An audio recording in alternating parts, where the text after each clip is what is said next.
Good afternoon, everybody. This is Jeff Letterman with the Minnesota Department of Natural Resources. I work in the education and skills team within Fish and Wildlife Outreach, and I'm so excited today to be able to have Amber join us today to talk about No Child Left Inside.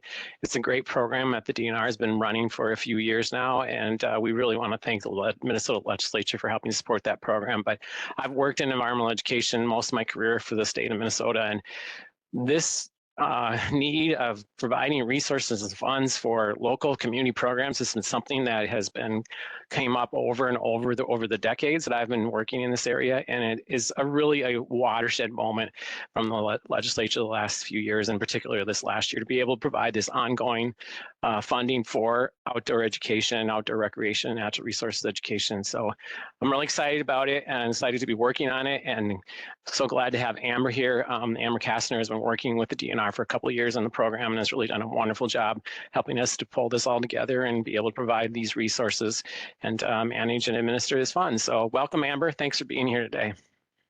Yeah, thank you so much, Jeff. Thanks for inviting me. Jeff and I talk quite often. We work together nearly every day, but I'm excited today to be able to share some of this information with you all.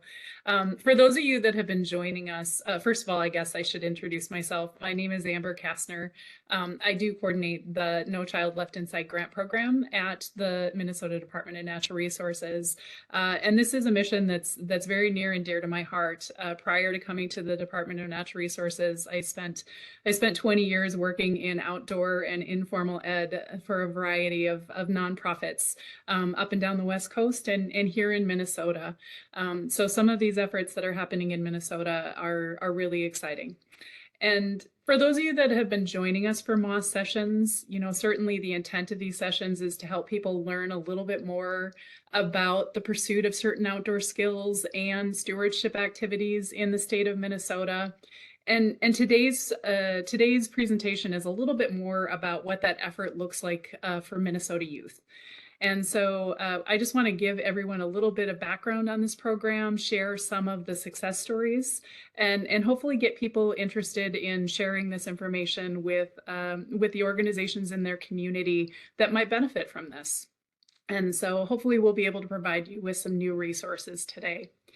So I wanted to be able to start just by talking about sort of the changing face of youth outdoors.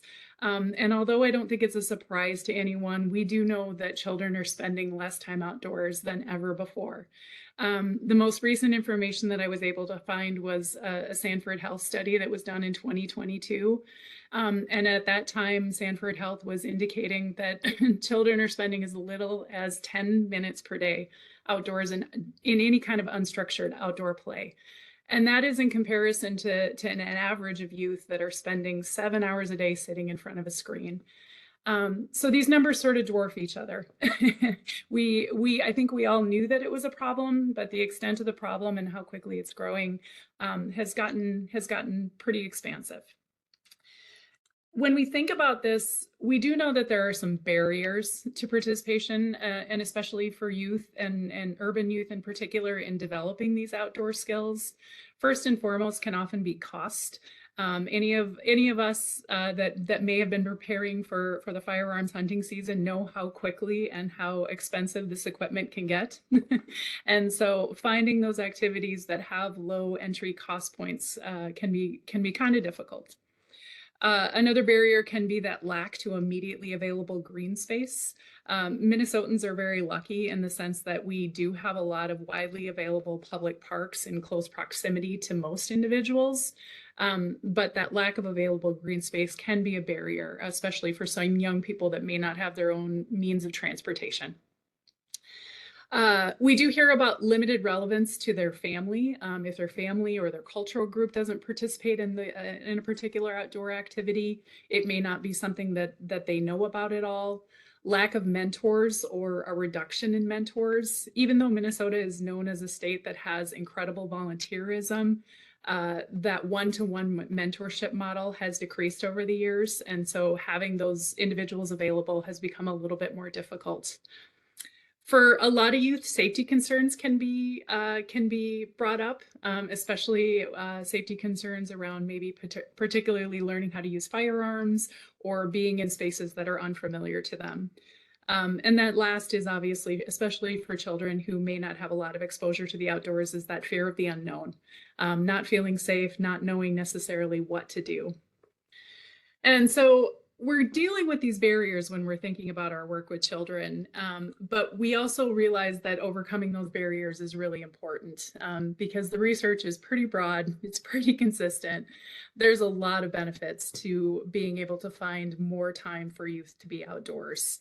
Obviously, you're going to have physically healthier children. You're going to have mentally healthier children if they're able to spend more time in the out of doors. They develop better social skills.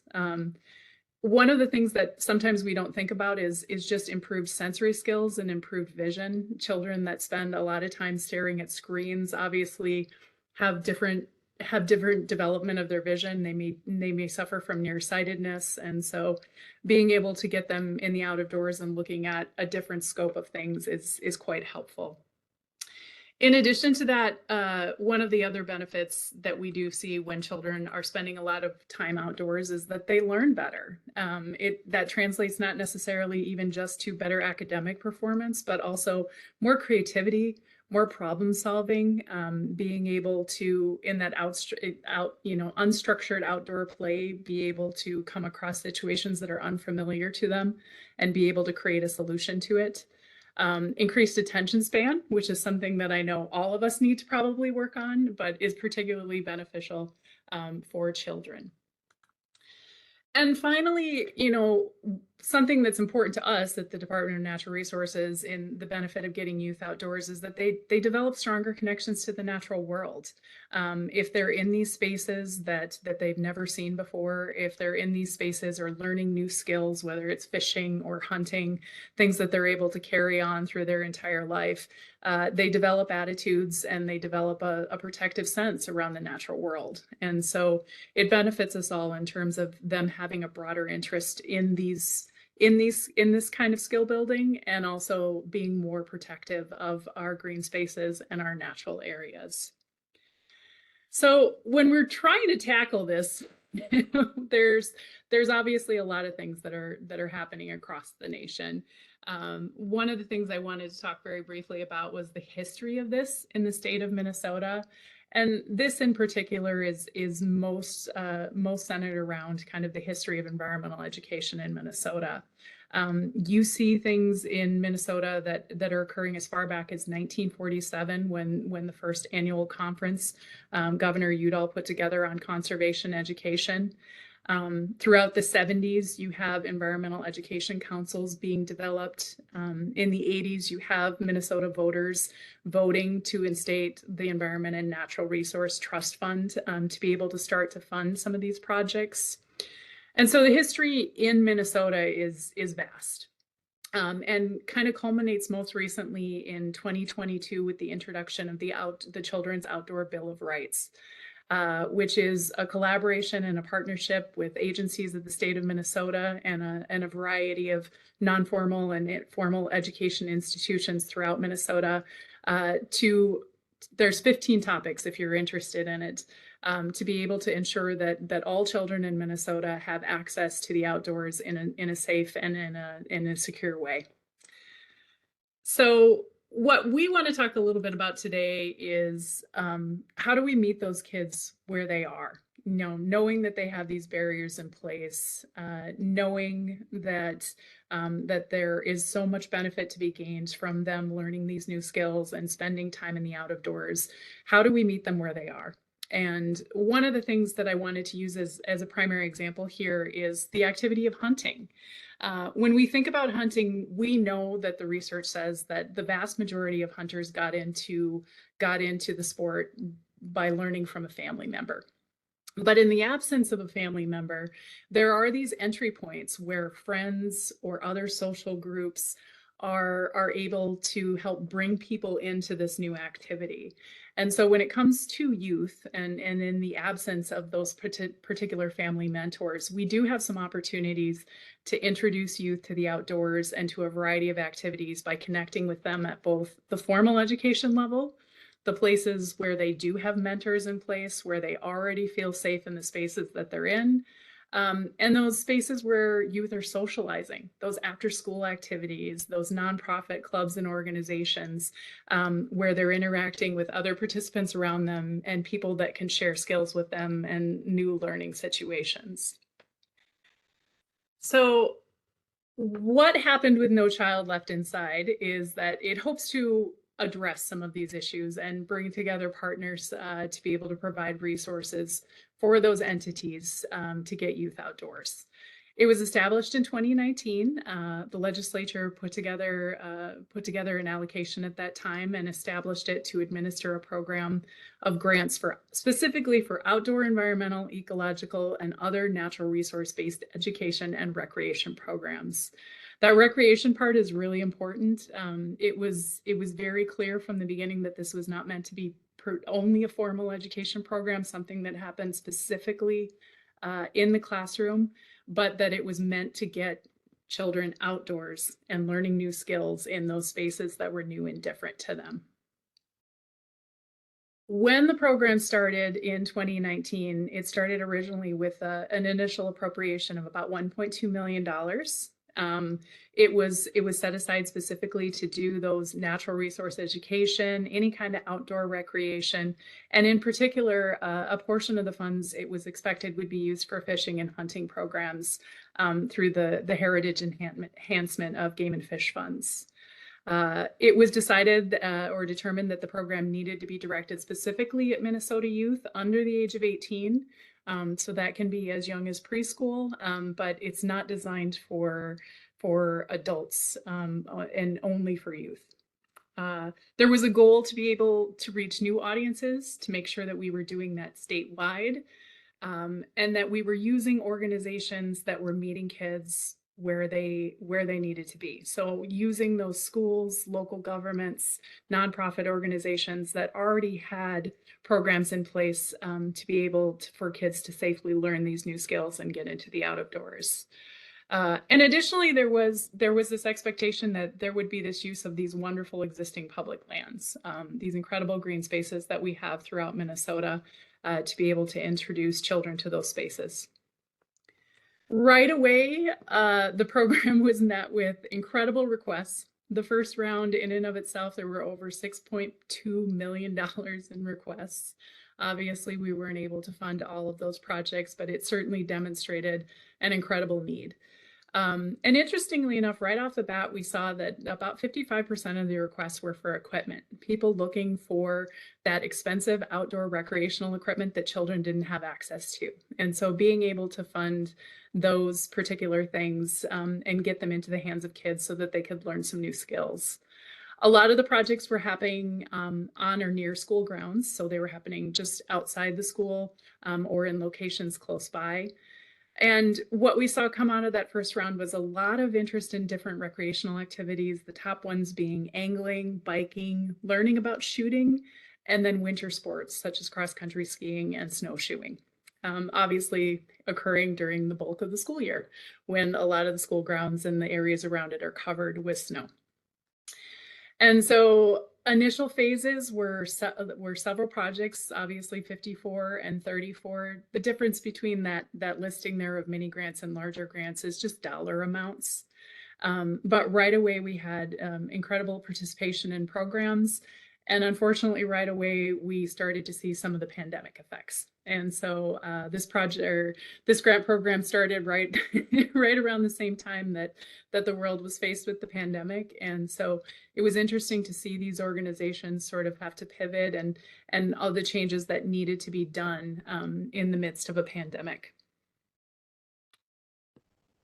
The program has continued to expand. The legislature has provided additional funding during the 2021 session that allowed us to fund projects in phases 3, 4, and then award grants in 2023. Those projects are just kind of starting to get underway right now. And then in 2023, just most recently, we are happy to say that it expanded even further, that funding was nearly doubled, or in some cases doubled, to allow us to continue to award grants in 2024, 2025, and beyond. So overall, this No Child Left Inside grant program, to date, there have been 221 grants awarded throughout the state of Minnesota. That is based on population, so the majority of those grants are awarded in sort of the metro region and the counties around the metro region. But excluding the projects that are going on right now, so far there have been more than 40,000 youth participants learning new skills and getting themselves out into the outdoors. And in comparison to that, we've had nearly 1,000 applicants. There certainly is an incredible need for this resource. We've had overall about 7.8 million in requests, which means that for every time we're able to give an award, there are 4.5 other requests or 4.5 other organizations out there that we aren't able to fund. So we look forward to continuing to grow the program and getting these resources into the hands of organizations that are helping youth to explore these new things. I wanted to use the most recent grants, the grants that were awarded in 2023, to give everyone kind of a little bit of an example of what these projects look like.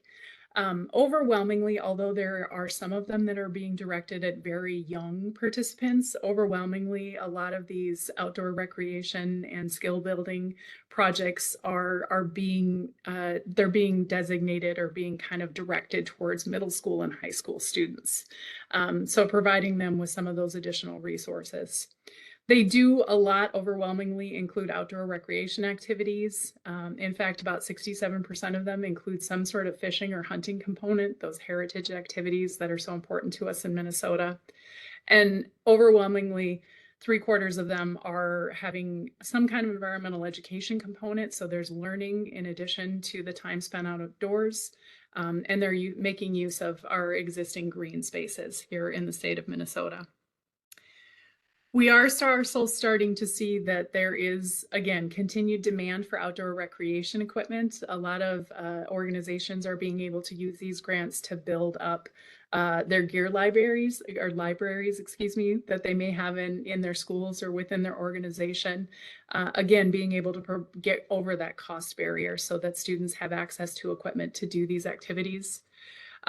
There is continued demand for staff training and building mentor capacity within organizations, and also transportation, especially in urban areas, being able to have the transportation to get these students out into these more remote spaces, getting over that fear of the unknown and seeing new and different things. We are also starting to see some unique approaches emerging as these grant projects have continued to go on. There are some projects that are integrating an arts or an environmental justice component. We are starting to see for some of the older students a connection to a green workforce. So translating that interest in outdoor recreation and being outdoors into potential careers as they age into that. And we are also seeing more and more requests for accessible equipment, being able to set up accessible archery ranges, being able to have modified kayaks to be able to make sure that these types of activities are available to all types of children. And overall, we've seen some incredible work come out of these projects. A lot of them, as I indicated, have some sort of hunting and fishing component. We know that there are fewer people that are accessing these resources in Minnesota, and so with less adults doing it, there are less children doing it. And so having access to these types of equipment and being able to safely learn firearms, being able to safely learn what it looks like to be able to go out onto the ice and to dress yourself for the ice and to be able to participate in those different types of activities. These two pictures are in the metro area, and so these are youth that where this was probably an initial experience for them to be able to try this new activity or learn this new skill. A lot of the projects as well fall into very successful recreational opportunities.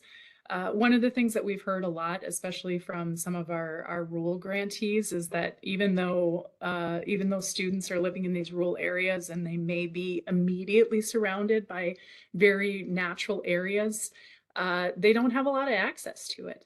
And so being able to have these simple recreational activities that can occur just adjacent to the school grounds, whether it's in, a small lake or ponds near the school, or even just snowshoeing through the trees that are adjacent to the school property. A lot of these things you'll notice as well are introducing Minnesota youth to the breadth of seasons, that there's something to do in the out of doors in every season. There's a lot of projects that are focused on again, helping them to build those new skills and to see and experience new places. And the interesting interplay between a lot of these projects is that a lot of the training of the skill building actually occurs on the school grounds.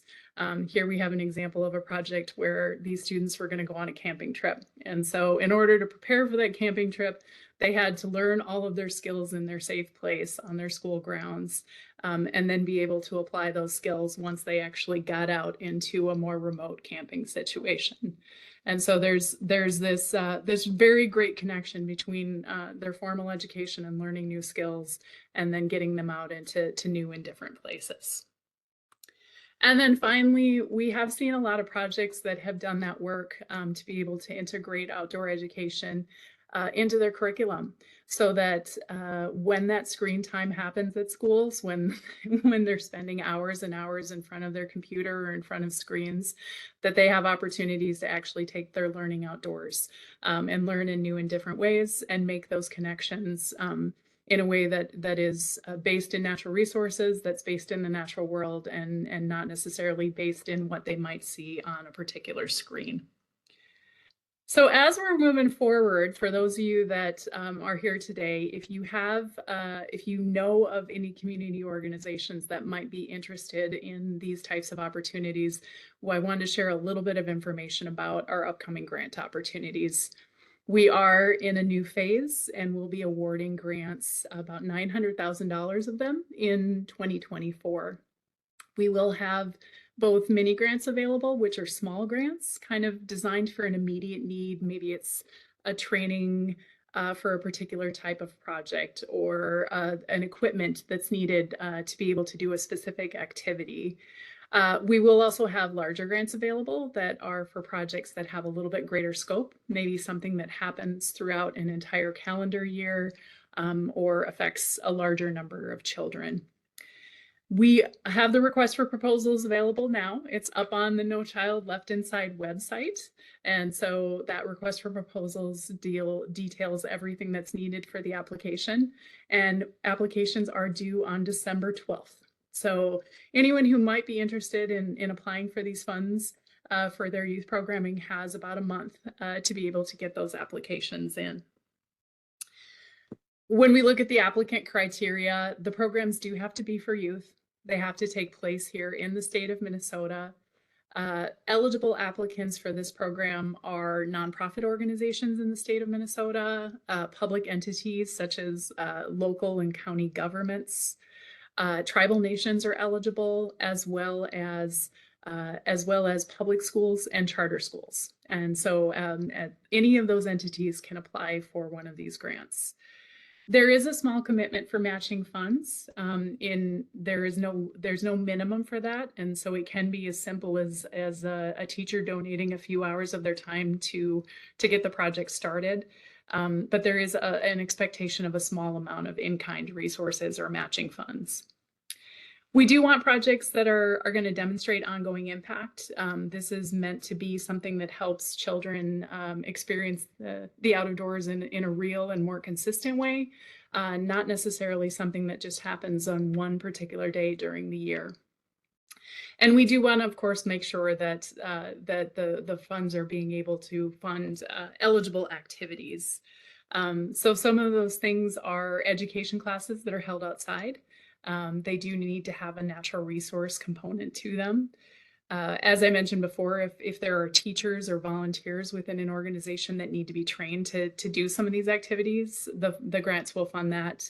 Safety training for a variety of activities, programs that are happening at parks, whether they're local or state parks and trails, anything connected to the Minnesota School Forest Program, a lot of outdoor recreational activities, everything from biking, hiking, camping, you'll see on the next page, to winter activities, and then investigations on water issues or water education. The recreational activities, it's very expansive. This is not meant to be an all-inclusive list, but certainly these grant funds can be used to help support children learning how to fish, how to hunt or trap, how to safely use a firearm. To do any of those sort of recreational activities, whether it's paddle sports or winter sports. And it can also be used to help support school courses and clubs if that's being established within a school district. Lastly, just want to talk a little bit about some of the things that are ineligible if you have those kinds of questions. These grants are meant to help introduce children to the natural world and outdoor recreation in those spaces. So unfortunately, the grants do not support anything that might occur on a human-made surface. So anything that's a court sport, basketball, baseball, tennis, golf, those types of outdoor activities are excluded from this particular grant program. This grant program is not meant for gardening projects, gardening for food types of projects, although those have incredible benefit for children. That's not necessarily the particular goal of this grant program. Again, long-term programs, not necessarily just a one-day event. And also, unfortunately, these grants don't fund major construction projects. So you can't use them to build outdoor learning centers, install fishing piers, install playgrounds. They have to be used more for programming. And then finally, some of the exclusions are things related to hunting. These grants can't be used for hunting and fishing competitions where there are prizes involved. They can't be used to actually purchase firearms or ammunition, but rather focus on safety training around that use. And none of the projects can be for a profit. So anyone that might be interested in applying, we're hoping to let everyone know the results in February and March of next year. Something to know going into it is that anyone who receives one of these grants, it is the money is not given up front. It is a reimbursable process. So it's good to know that going into an application time. And then finally, just to know what to expect, the awards are distributed throughout the state. Most of that money, because of the population, about 55% of it stays in the 7-county metro area, but the rest of it is spread throughout the state, throughout the regions in the north and the south. And anyone who does receive a grant, we try to keep it as simple as possible, but there are some occasional check-ins and project reporting expectations. But as I said, we try to keep it as simple as possible so that the funds can be used to be able to actually get this equipment into schools or get this equipment into organizations and get children into the outdoors in a safe way. I think that's all that I have. So I just want to throw my contact information up here. If anyone has any questions about the program or things that have been successful in the past or applying for a future round, please feel free to contact me. My direct information is there. I've also included our general outreach grants email if you want to direct, if you, for instance, have an organization in your life that you want to direct them to a way to contact us, they can also use that information there as well. Thanks, Amber. Really great information. And I know we're both really excited and honored to be working on this project. So it's fun to be able to share that. We do have a couple of questions, but I also wanted to make sure folks, if they haven't looked at the chat, point that out. Benji has posted several different links, really great resources that really relate to environmental education and some of the stuff you were talking about. Children in Nature Network, the website is childreninature.org, is a great compendium of this kind of research and resources that talk about how important it is to get kids and adults outside. They've done some work on that level too. And then the EE portal through the Minnesota Association for Environmental Education is a great database of EE resources, environmental education resources in Minnesota. Actually, this started 25 years ago from an LCCMR grant. That database was created pre-Google, so it was a great place, and it still is a great place to find a lot of EE resources, whether you're looking for speakers, places to go, curriculum, things like that. It's a great resource. And then we talked about the Children's Outdoors Bill of Rights.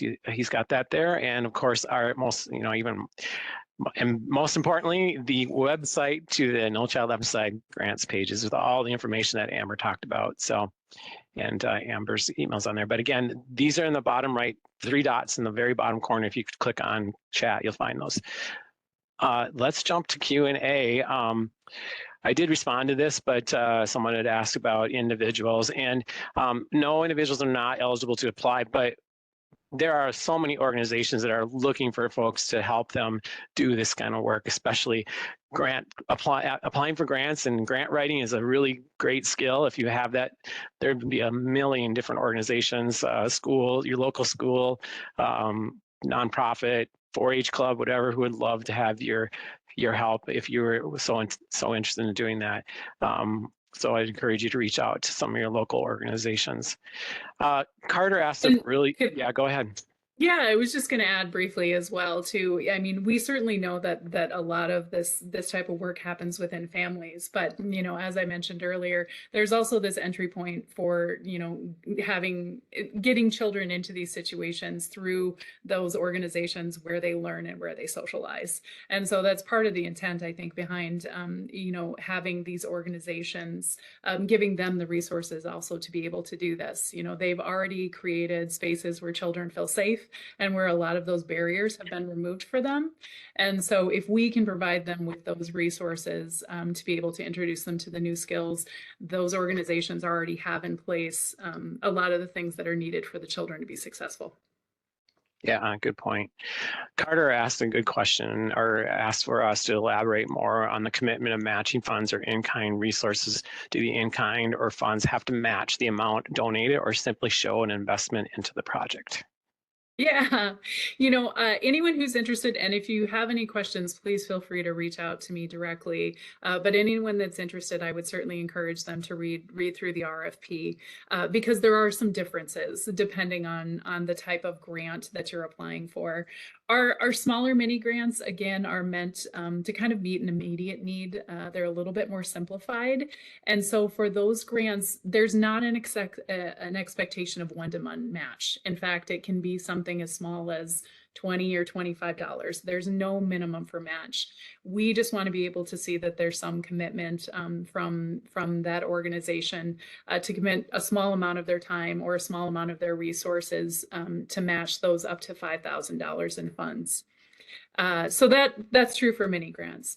For the larger grants, Amber, on that, it's really important for us to get that information too, because our funders, the legislature, wants to see that these grants are leveraging additional resources out there. So, and we're all, we are interested in volunteer time and all those other in-kind services that are included too, and that can count towards match.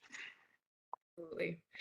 For the larger grants, it's a little bit different story. The larger grants actually get reviewed by a panel, and so they're competitively reviewed. And so for the larger grants, if you're able to demonstrate a more significant match, that will translate to a slightly higher score. It is one of the things that gets evaluated as part of that competitive review. And so although it's not the most important or the highest scoring part of that review, it does factor in. And so if you're able to demonstrate a little bit larger match for a larger grant, that would be favorable for your application. Great, thank you. Katie Pat is with us today. Hi, Katie. Glad you're here. She asks, can you speak more to the requirements for the audience recipients to meet underserved audience requirements? Thank you. That's a great question, Katie. So there is certainly a goal for these projects to reach audiences and youth in particular that might not necessarily have access to these resources. And so for that reason, the majority of the funds are held for youth that meet what we consider limited opportunity criteria. And so again, the RFP outlines this pretty extensively, but we're asking applicants to provide us information in one of two categories. Either they can provide information about free and reduced lunch participation within the local school or within the local school district. This information has been widely collected in Minnesota for many years, and it is a consistent indicator of need throughout school districts and amongst Minnesota youth. The second way that people can report that information to us is by using U.S. Census data to report childhood poverty in the region. The U.S. Census does collect information on levels of childhood poverty. And so organizations that are working with youth that may come from counties or cities or townships that have an average childhood poverty higher than the Minnesota average, we put them in a category of being limited, having a limited opportunity for these types of activities as well. This phase in particular, we did decide that there's a very small portion of the mini grants, up to I think $125,000 of the mini grants, that we can award to groups that might not fit into those categories. But again, that is a real small portion of the funds that are available. The overwhelming majority of the funds are being designated for these groups that might not have access to the out of doors or have one or more of the barriers that we may have talked about before. Although it is about up to half potentially of the mini grant funds that are available. We should just clarify that we are putting most of the money into the larger grants for this round because we have $900,000 to give out. So to be able to manage that, that's how we're administering this round. Katie had a follow-up, a related question about being able to demonstrate FRPL requirement. And I don't know, anything else you want to add about that? You know, if it's difficult because you might be potentially working with an audience that doesn't necessarily just attend one school, I think I would encourage that particular applicant to look more at the census data and whether the children in a particular county meet those standards rather than looking at a minute detail like an individual school. If it's a concern about that data changing or that data no longer being collected in the presence of this new movement in Minnesota to offer school lunch to all, we have been assured that that is not a concern, that they will continue to collect that information and that data for a variety of purposes. And so that data will continue to exist. So it really kind of just depends on the audience that you're working with, which one of those data points might work more easily, or if you are indeed working with an audience that might not fall into that category. And the FRPL data, you can actually sort that through the Department of Education's website down to the specific grade level, actually, in a specific school of a specific school district, and then everywhere larger than that up to the whole district. What's the whole school district's number? So it does allow you to target if you have a smaller group that you're working with, but the census data is another good way to potentially connect with what your audience is that you're working with. If you're working at a county level or even down to a township level, you can get that data. And I have played around in that data a lot. So if there are any applicants that have any questions about how to sort it or use it, please feel free to reach out to me directly. I can kind of help walk you through the steps of how to find it or how to find what you're looking for. Because yeah, there is a lot of information out there, but I have played around in that data a lot, so I might have some shortcuts. Katie asked a question, and I was going to have a conversation with you about this too, the one bullet that you had. And this is actually, I think, somewhat related to the legislative criteria, but it's also something that we know from research about the one-time events. That the research, and again, this is more from, well, it's across a lot of different industries, but in particular, we know for recruiting anglers and hunters and retaining them, that's so important to have ongoing support. That a one-time activity that introduces them, say, an event, a festival, a try-it fishing, 1-hour fishing program, does not have a lasting impact. Multiple experiences like that do, but if you can show us that your program is going to hit the same kids, 20 times in over a 2-year period or something like that, that would be good information and would help. But generally, we have when individuals are coming for that one-time event, the research just shows this is not that impactful. So that is the reason for that. So she asked if there was exceptions. Again, in your annual, if it's an annual event, if you can prove that, you know, it is reaching a significant number of people over multiple years, that I would like to see, and we certainly can take that into account. But from what I've seen, a lot of the events don't necessarily have that. There's rotating audiences that come through there. So, or if you have a way from that event to be able to extend it into an ongoing support activity. So if you're getting mentors or there's follow-up components, then it could potentially be a part of a project, but we do need to see that ongoing activity. You know, those activities can obviously be really great at creating enthusiasm. But again, these grants are focused on really helping children do some skill buildings and learning, and also, you know, to be able to overcome some of those barriers. Largely, you know, that fear of the unknown, or not feeling that they have enough information to be able to participate in those activities. And although those annual days can really be good at, like I said, generating a lot of enthusiasm, they're often mimicking those types of activities in artificial spaces or in artificial ways. And so they themselves can maybe potentially introduce the activity, but they do very little in terms of helping to build real skills, or helping to address sort of that fear of the unknown, or helping individuals to feel like they've gained enough knowledge to be comfortable. And so, yeah, we have chosen to focus on events that have a little bit more lasting impact.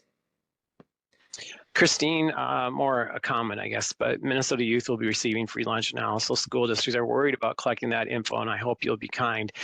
We do know that we had a conversation with the Department of Education folks who collect data on students and families, and they'll be reassessing because of that information, you know, that fact that Christine shared. So we'll see what happens in the future. But as of now, they still are using that data. And if you're working with parents that are thinking about, now I don't need to, you know, put in this information, I know the Department of Education will be encouraging folks to continue to do that, because it is, I guess, some of the best information that they have about families and poverty levels. So hopefully folks will continue to participate in that. Deborah asked, what are the specific reporting parameters and/or requirements once the grant is approved? Yeah, you know, that again, that differs a little bit between mini grants and the larger grants, but we have really tried to simplify the reporting as much as possible. In general, we ask grantees to submit some basic narrative answers to us in terms of some of the successes of the program, who they were able to work with, and what the demographics of that audience look like, some of the challenges they may have faced, or things that they weren't able to foresee, or, you know, what they learned from that experience. And then finally, just what plans they have put in place to be able to continue these types of activities into the future. So we have some pretty basic reporting. The financial side of it can get a little bit more complicated. That's one of the reasons why I'm here to help people walk through that. You know, we do need receipts to be saved and itemized and reported, so that we can submit those for reimbursement. So as long as applicants are able to maintain those financial records and keep them all in one place, the reporting at the end of the year should be pretty simple. But anyone who does receive a grant, we do an introduction for them so that they have a little bit better understanding of what that reporting looks like, and what our expectations are in terms of collecting documentation, especially around expenses. Yeah, thank you. And I think you said this earlier during the presentation, was stress that this is there's no money up front for this grant. It's a reimbursement process. So you'll get your award, but you will not get any funds until you can actually document and do your report and document your expenses. So keep that in mind. We know that's a challenge, but those are some of the state grant making requirements that we have to follow. Jill said, just wanted to say that this is one of the best informational webinars I've ever been in. Thank you. Well, thank you, Jill. We're glad you're here. Jessamine asked, can this grant be used to hire a staff person specifically to do outdoor education? Yes, I mean, it is staff time or eligible. paying for, yeah, staff time or paying for staff time is eligible. The one thing that I would ask that applicant to consider, because I'm assuming they would be applying for one of the larger grants, because I don't think you could probably hire someone to do this for $5,000. But if when you're applying for one of those larger grants, you are going to be mixed in with other projects and competitively reviewed. And so you would really need to be able to demonstrate that that by funding this position, that it would have fairly significant impact, and that you had a means in place to be able to continue that into the future, in order to be competitive with other applications that might be in the same region. So that was the only caution that I would put on that, is that you do want to make sure that you're putting together a presentation that that is going to be competitive and demonstrates impact beyond just hiring a person for a short period of time. Yeah, and I think the follow-up is, well, can we get another grant, right? And as much as we'd love to do that, and as much as $2 million or $1 million a year seems like a lot of money, when we're dealing with, how many thousands, hundreds of thousands of kids that are in the state, is not, and it goes really quickly. And so far, as Amber pointed out, the demand has far exceeded the money we have available. So we've chosen right now not to provide a lot of funding for continuation of existing projects, so that we can help support other projects around the state and spread the resources around, so that everybody has a chance potentially to get some money and get started, hopefully have some funding that will get them their programs initiated, and they'll be able to continue and be able to convince others to help support that going forward. Now, that could change. Obviously, if we get additional resources or there are less folks that apply in the future, we would maybe look at changing the way that the program is managed. But right now, we're trying to make sure that we address a lot of this demand across the state and have everybody get a chance to participate in the program. That is all the questions that I see right now. Benji, did we miss anything in the chat or anywhere else? I am not seeing anything. I'm going to put you on the spot, Amber. Do we, I know, what are the opportunities, I guess we'll say, with additional training, or, other than calling you, we're still looking at potentially having some additional plans to let people know about how to apply and that stuff? Yeah, absolutely. The No Child Left Inside website, we now have a way at the bottom of the page that if you want to sign up for email updates, you can just add your email address at the bottom of that No Child Left Inside webpage, and sign up for updates.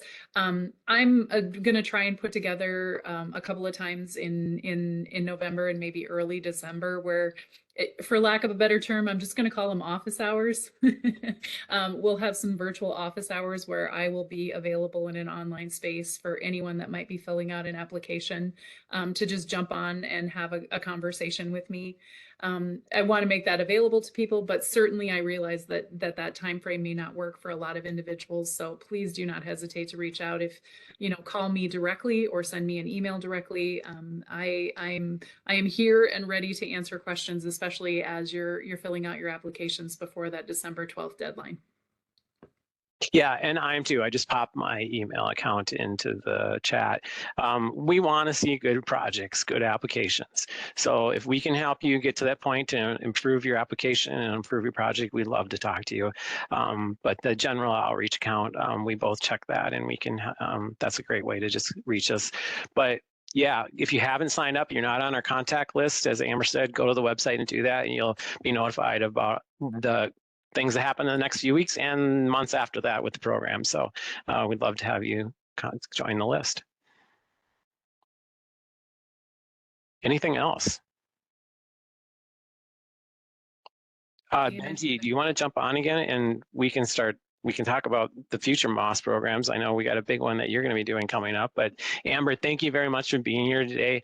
Like I said, this is such an exciting program, and again, I'm so honored to be able to work on this and be able to help bring this to the schools and leaders that are working with youth across, organizations that are working with youth across the state. So thanks everybody for being here and being able to hopefully continue to help do a lot to get kids outside.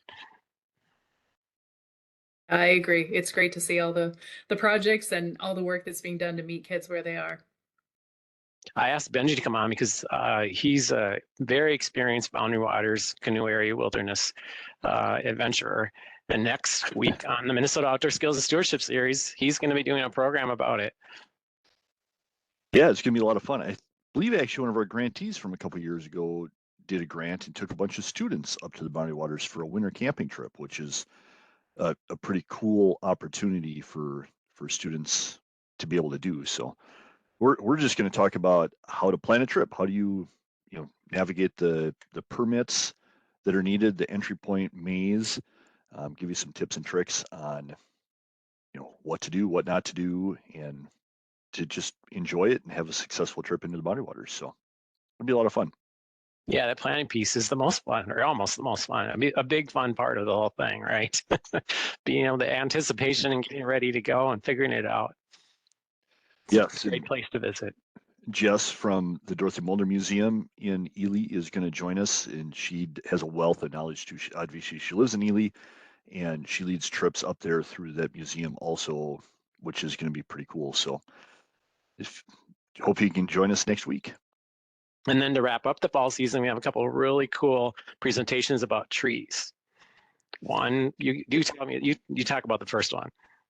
Yeah, so Garls, Burls, and Brooms. Oh my, Sam is coming. He's a naturalist that I believe he interned at Wolf Ridge, and he works at one of the bigger ELCs up north now, but he's super interested in how insects and some of these accidents maybe affect grasses and trees, and he's going to talk to us about that and what those bumps and oddities you see on trees, what they actually are, and how you can identify them and any uses for them. So that's going to be a lot of fun. And we got a tree one right after that too. Yeah, and the last one of the fall season is going to be on emerald ash borer. I live in Woodbury, and it's just it's so sad. The trees that are dying all across the city. And so we're going to talk about that with one of our forest health specialists and what we can do and what, help reduce that, and then what we should be doing going forward to help, our state forest. And so it'll be interesting to learn about the emerald ash borer. And then we'll be doing another series coming up starting in December. So look for that. If you haven't signed up yet for any programs, get on our list, and we'll send you out the notifications of the next. But you can always go to our website, mndnr.gov/discover, and you can see our current listings. And then there's a tab, past webinars tab. You can view all of these past webinars, and be there to enjoy. So thanks everybody for joining us today.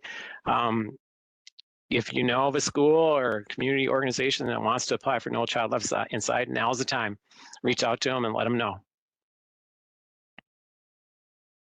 Thanks, everyone. We'll see you next week. All right.